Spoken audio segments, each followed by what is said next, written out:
He was replacing a humidity sensor in the server room on the second floor when his personal phone buzzed with a news alert. Adrian Cole set down his toolkit, looked at the screen, and read the headline twice. Meridian Code's production system had gone down at 5:47 a.m. The outage had now been running for 3 hours. The company was declining to comment on the root cause or the expected resolution time. He put the phone back in his pocket. He picked up his toolkit. He went back to the humidity sensor. He knew what the root cause was. He had known it would happen eventually. He had, in fact, built the solution to it 18 months ago in the evenings at the kitchen table of his apartment, because he had always meant to fix that particular design flaw, and because the evenings were, for the first time in years, entirely his. He had not been certain it would happen today. He had not been certain it would happen at all. The load conditions required to trigger the race condition were specific, and it was possible that Meridian Code would never push a campaign large enough to meet them. He had built the solution anyway, because it was the right solution, because the flaw existed, and solutions to real flaws have value regardless of whether the flaw has yet produced a visible failure. He finished replacing the humidity sensor. He noted the reading in his maintenance log. He picked up his cart and moved to the next item on his list. His phone buzzed again. This time it was not a news alert. The name on the maintenance log was Adrian Cole. The job title beneath it said, Facilities and Maintenance Associate, Grade 2. He had been doing this job, cleaning common areas, managing minor repairs, handling the maintenance needs of a 6-story commercial building in downtown Denver, for 2 years. He had not set out to do it for 2 years. He had taken the job as a deliberate pause, a step back from the specific high-pressure, high-visibility, high-stakes world of technology startups, which he had been inside for 8 years, and from which he had been, 26 months ago, ejected by a combination of investor requirements, co-founder dynamics, and the specific kind of structural necessity that does not reflect anyone's character but still cost something. The thing it had cost Adrian was Meridian Code, not the company. The company was still there, still growing, still doing the work he and Sandra had built the foundation for. What it had cost him was his place in it, his co-founder equity, his architectural authority, his daily involvement in the thing that had been, for 4 years, the primary work of his life. He had signed the documents that restructured his role. He had done this because it was the right decision for the company, and because he was the kind of person who, when faced with a choice between what was right for a thing and what he would prefer for himself, chose the former without drama. The drama had come afterward, in the quiet of his apartment in the months that followed. The decision to take the facilities job had not been taken in crisis. It had been taken in the specific clarity that comes after crisis, after the failed venture, after the 6 weeks of what his therapist called productive processing and what Adrian called sitting in his apartment not really doing anything, after the gradual understanding that the thing he needed was not another attempt at the same thing but a complete change of context. He had been offered other positions. Former colleagues, people who knew what had happened and knew who Adrian actually was, had made calls and sent messages and offered introductions. The positions they offered were good ones, technically interesting, well compensated, at companies that would have used him well. He had declined all of them, not because they were wrong for him, because the thing he needed was not a position. It was a pause, a genuine one, not the kind of pause where you are technically between jobs but still mentally in the same world, still checking the news of the industry, still maintaining the identity of someone who is between things rather than in a different thing. A real pause. A change of context so complete that the old world's gravity would have to work hard to reach him. The facilities job was the pause. He had taken it expecting to stay for 6 months. He had stayed for 2 years because of 2 things he had not anticipated. The first was Amara Nkosi, the building's facilities manager. She was 48, originally from Johannesburg, and she managed the building's operational systems with a precision and a calm that Adrian recognized immediately as the product of someone who had built genuinely excellent operational infrastructure and who ran it without needing it to announce itself. She was, he thought within the first month, the most competent operational manager he had worked alongside in his professional life. And his professional life had included, at various points, some very good operational managers. He had learned things from watching her work. He had not expected to learn things from this job. The learning had surprised him, and then not surprised him, because he had always believed that genuine competence was interesting regardless of its context. The second thing was the evenings. Without the pressure of a company to run, without the specific cognitive weight of entrepreneurship, the constant background processing of personnel decisions and investor relationships and competitive intelligence, and the 100 other things that occupy the minds of people who are building companies, Adrian had found, gradually and with some surprise, that he was enjoying himself, not performing enjoyment, actually enjoying himself. He had started the open source project in month 4, not as a strategic move toward anything, as genuine intellectual engagement with a problem that had interested him for years and that he now had the time to approach properly. The problem was in distributed authentication systems, specifically a design pattern that created race condition vulnerabilities under high-load conditions.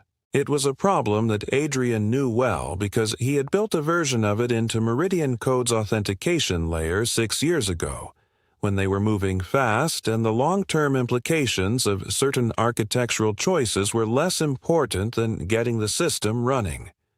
He had always meant to refactor it. He had never had the time. He had the time now. He had spent 18 months building the solution. He had built it carefully and completely in the evenings at his kitchen table, with the specific care of someone who is building for the pleasure of building rather than for a deadline. He had posted it on an open-source repository under a pseudonym. He had watched, with mild satisfaction and no particular urgency, as it accumulated 3,000 stars and a community of developers who found it useful. He had not told anyone it was his. Tell us in the comments where you are listening from. Please like, subscribe, and share HeartLine Stories. Every subscriber brings more stories like this. Now, back to the story. The second buzz on his phone at 9:14 a.m. was a call from a number he recognized, Sandra Reeves. He stood in the second-floor corridor with his maintenance cart beside him and looked at the name on the screen for a moment. Then he answered. Adrian. Sandra. There was a quality to her voice that he recognized. Not panic. Sandra did not panic, but the specific controlled urgency of someone managing a significant problem and managing it tightly. You have seen the news, she said. Yes. I am in the lobby of your building, she said. I have been here since 8:30. I did not know if you would answer if I called first. Adrian was quiet for a moment. Give me 10 minutes, he said. She was sitting in one of the lobby chairs when he came down, in the chair that faced the elevator bank, which meant she had been watching the elevator doors since she arrived. She was in the same kind of clothes she had always worn when she was deep in a crisis. Dark jeans, a gray sweater, hair back. She looked like she had not slept. She looked up when the elevator opened. He was in his maintenance uniform. The gray trousers, the company polo shirt, the lanyard with his key card and his building access badge. He had his cart with him. He had not changed clothes because changing clothes would have required going to the maintenance locker room, and he had thought, for reasons he could not entirely articulate, that arriving in the uniform was the more honest thing. Sandra looked at him, at the uniform, at the cart, at the building he had been maintaining for 2 years, and she did the thing she had always done in moments that required grace. She did not make it about the surface of what she was seeing. "Tell me what is happening," Adrian said. He sat down across from her. He left the cart beside the chair. He sat the way he had always sat in technical crisis conversations, completely still, completely present, everything else suspended. She told him. The outage had started at 5:47 a.m. The production servers had gone down simultaneously. Not one, not a section, all of them. The engineering team had been working on it since 6 o'clock. It was now 9:20 a.m. 3 hours and 20 minutes of outage, no resolution, no confirmed root cause. "Tell me what the error logs are showing," Adrian said. She pulled out her phone and read him the log entries. He listened without interrupting, without note-taking, without anything except the complete and focused attention of someone for whom the information being read was a language rather than a technical description. When she finished, he was quiet for 11 seconds. She counted. She had always counted his silences. It was a habit from 4 years of working with someone for whom silence meant thinking rather than disengagement. "It is the authentication layer," he said, "the distributed token validation module. There is a race condition in the design. It occurs when the token refresh cycle intersects with the database connection pool at near maximum capacity. The probability under normal load is negligible. Under sustained high load, a large marketing campaign, a significant traffic event, it becomes near certain. The condition hits, the authentication layer enters an undefined state, session management cascades, and everything dependent on authenticated sessions fails simultaneously. Sandra was very still. "We ran the largest campaign in the company's history last week," she said. "That would do it," Adrian said. "You knew about this flaw." "I designed it," he said, 6 years ago, when we were moving fast and the long-term implications were less important than the immediate architecture. I always intended to refactor it. We ran out of time. Then I left. Can you fix it?" He looked at her. 2 years and a maintenance uniform and a cart with a humidity sensor in it, and the question she was asking him. "Yes," he said, "I can fix it." They went up to the 14th floor. Sandra's executive badge got them through the security doors. The engineering floor was running on the specific fuel of a crisis that has been going on long enough that the initial adrenaline has given way to the sustained effort of people who are very good at their jobs and are working at the edge of what their jobs require. Sandra introduced Adrian to the 2 lead engineers on the incident. Maya and Priya, both of whom had been at the company for 2 years, both of whom had not been at the company when Adrian had built the architecture they were working within. They received him with the professional courtesy of people who are dealing with a crisis and are willing to receive any legitimate help, and with the specific wariness of people who do not know where someone has come from. He sat at a workstation. Sandra gave him his credentials. She had prepared them before she came to his building, which told him something about how certain she had been that he would say yes. He logged in and opened the code base. He spent 4 minutes reading, not the current code, but his own original code, looking for the place where the design decision that had created the race condition was buried. He found it in 1,200 lines of authentication logic, in a function that had been written 6 years ago and modified perhaps 100 times since by people who had not known what the original function had been trying to do and had worked around it in ways that had, over time, made the underlying issue more deeply embedded. He read the modifications. He traced the dependencies. He built, in his mind, the complete map of what the current system was doing and how the race condition had persisted through 6 years of changes without anyone triggering it, because no one had run a campaign large enough to push the load into the zone where the race condition became near certain. He turned to Maya. "I am going to fix the race condition in the token validation function," he said. "It will require changes to 3 related functions and a database schema update that will need to be run in the correct order. I will explain each change before I make it so you understand what I am doing and why. When I am done, you will need to run the test suite against a simulated high-load environment to confirm the fix holds before we bring production back up." Maya looked at him. "You know this code base," she said. "I wrote the architecture," Adrian said. 6 years ago. I designed the flaw I am about to fix." Maya and Priya exchanged a look. "Okay," Maya said. "Show us." The work took 4 hours and 12 minutes. It was not dramatic work. It was methodical, precise, extensively narrated work.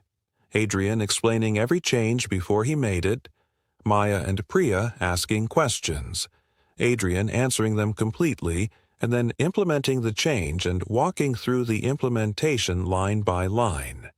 It was in the specific way that very good collaborative technical work is teaching, a 4-hour intensive tutorial in the design decisions that had produced the original architecture and the design decisions that would undo the flaw within it. By the end of it, Maya and Priya understood the authentication layer in a way they had not understood it that morning.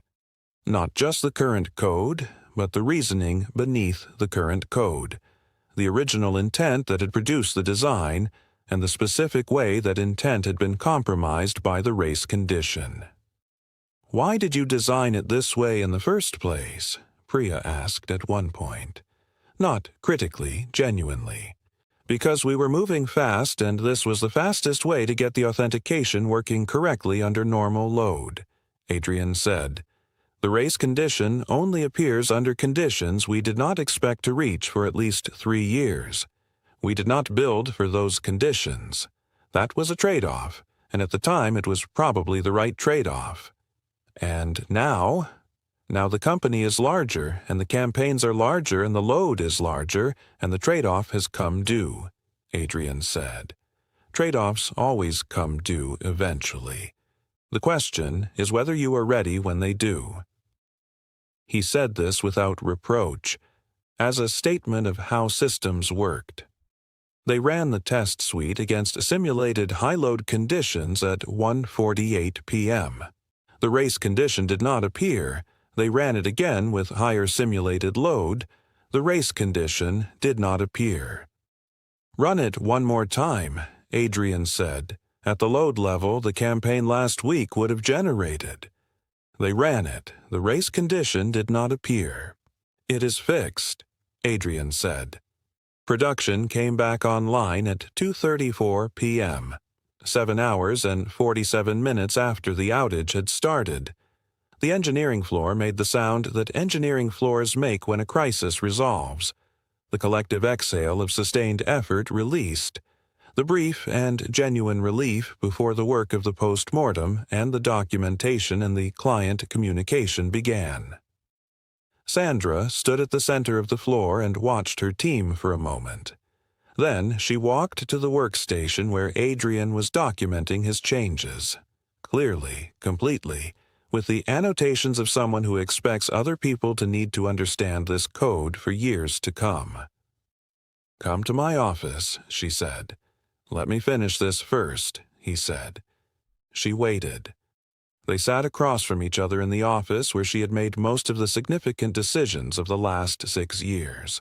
Outside the window, Denver was doing what Denver did in October. Cold, clear, the mountain sharp against the blue. "I owe you an apology," Sandra said. "You have apologized before," Adrian said. "I know. I am apologizing again because sitting next to you this morning, watching you work in that code base, watching you teach Maya and Priya about the architecture while you were fixing what I should have asked you to fix 2 years ago. I understood it differently today than I understood it before." "You made the right decision for the company," Adrian said. "I did," she said, "and I am still apologizing. Both things can be true." He looked at her. "Yes," he said, "they can. I want you to come back." He was quiet. "Not the old arrangement. I cannot restructure the equity without investor renegotiation, and I will not promise you something I cannot deliver. But Chief Architect, proper title, proper authority, proper equity for the new arrangement, and this time public credit for the architecture. No ambiguity about who built what." He thought about this. "The open source project," he said. "Tell me." "I have been working on a distributed authentication framework for 18 months. It has 3,000 stars on the repository. I want to continue it publicly, under my name, as part of my role here." Sandra looked at him. "What you fixed today," she said slowly. "Yes," he said. "The framework I built solves the race condition I fixed this morning. I built it 18 months ago. I built it because the problem interested me and because I had always meant to solve it. I did not know when or whether it would be relevant here." Sandra was very still for a long moment. Then she laughed. It was the real laugh. The one from the early days, from the dorm room, from the late nights when they had been building something from nothing, and the building itself had been the best part. The laugh that meant she had encountered something that was so exactly right that the only appropriate response was to let the rightness of it land completely. "You built the solution before the failure," she said. "I built the solution because it was the right solution," he said. "When it became relevant was a separate question." "Come back," she said. He looked at the window. At Denver, at the October sky. "Yes," he said, "I will come back." He gave 2 weeks' notice to the building management company the following morning. The facilities manager, Amara, whose operational precision had been one of the 2 unexpected gifts of the 2 years, received the news with the equanimity of someone who is genuinely glad for someone else's good development, and also genuinely sorry to lose them from her team. "You were the best maintenance associate I have had in 9 years, she said. "I doubt that," Adrian said. "I don't," she said. "You paid attention. You documented everything. You never had to be told twice about anything. And the humidity sensors on the 2nd floor have been consistently accurate since you serviced them, which has not been true in 3 years." Adrian smiled. "I will write a thorough handover document," he said. "I know you will," Amara said. He started at Meridian Code on a Monday in November. He wore his own clothes. He brought a new notebook. Black, hardback, unwritten in, the kind he used when he was beginning something that mattered. He sat at the head of the conference table with Sandra and the full engineering team, and he walked them through the authentication architecture, the original design, the race condition that had been embedded in it from the beginning, the solution he had built in his evenings over 18 months, and the refactoring that would implement it permanently across the entire authentication layer. He did not perform this.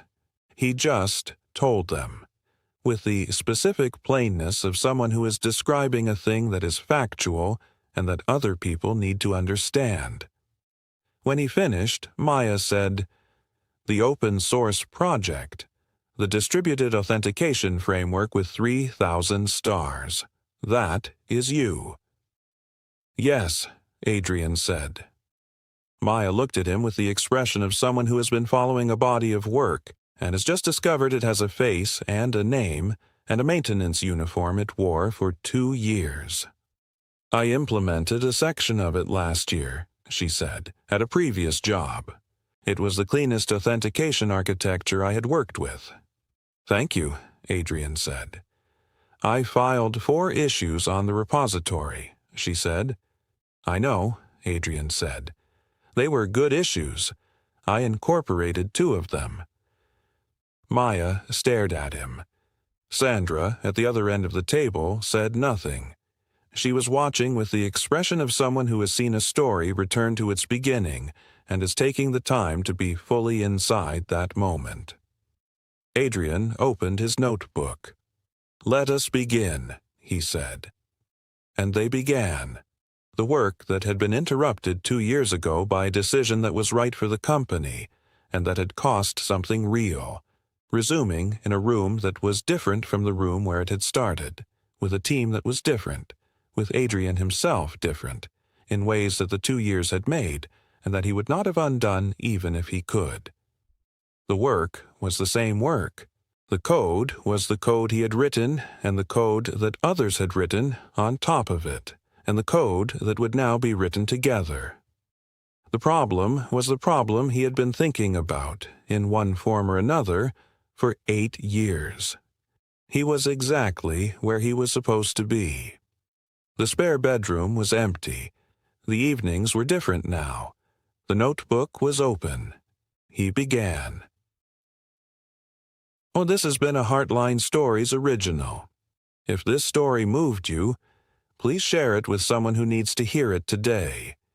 Write to us at heartlinestories@gmail.com. Every heart has a story worth telling. This is HeartLine Stories, where yours matters.